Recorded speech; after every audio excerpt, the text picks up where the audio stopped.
دوسرا اعتراض ہمارے امام پہ اعتراض آیا، اور جی تمہارا امام کوفہ کا، میں نے کہا جی کوفہ کا اس پہ چھوٹا سا ایک زمینہ سمجھنا، اور جی کوفہ کی زمین ٹھیک نہیں ہے، جہاں کا امام ہے۔ میں نے کہا زمین کیوں ٹھیک نہیں ہے؟ اور جی وہاں حسین کا خون گرا ہے رضی اللہ عنہ، اس لیے ٹھیک نہیں ہے۔ میں نے کہا اس کا مطلب یہ ہے حضرت حسین کی خون کی قیمت کا تجھے احساس نہیں ہے۔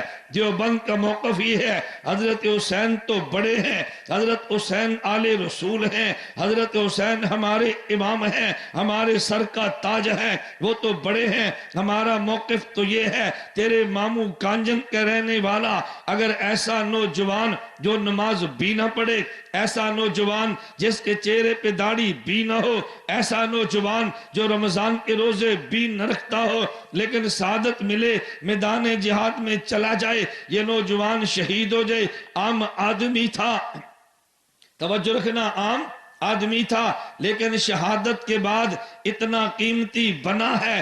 اس کا خون جس کپڑے پہ لگا وہ پاک ہے، کفن کی حاجت نہیں، اسی قمیص میں دفن کر۔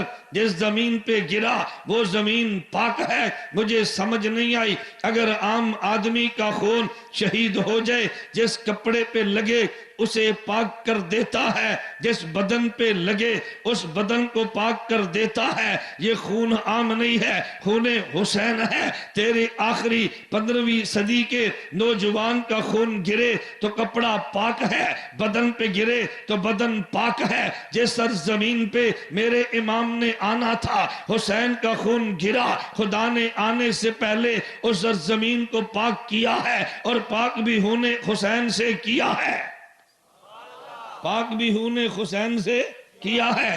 تیرے شہید کا خون یہ کپڑے پاک کر سکتا ہے، تیرے شہید کا خون تیرے جسم کو پاک کرے۔ میرے امام کا خون اگر کربلا پہ گرے اسے پاک نہ کرے تو پھر مان لے ابو حنیفہ جس زمین پہ آیا اس زمین پہ حسین کا خون پہلے گرا، تو پاک سرزمین سے پیدا ہونے والا امام ابو حنیفہ حسین کے والد حضرت علی کا خون گرا۔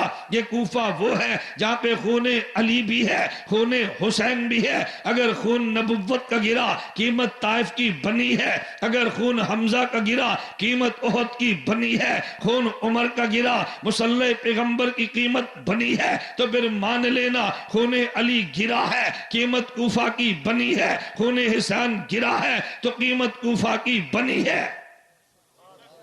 امام کی سرزمین کو عام زمین نہ مان۔ یوں کہہ کہ سمجھ نہیں آئی، نہیں سمجھ آئی، ہم سمجھانے کے لیے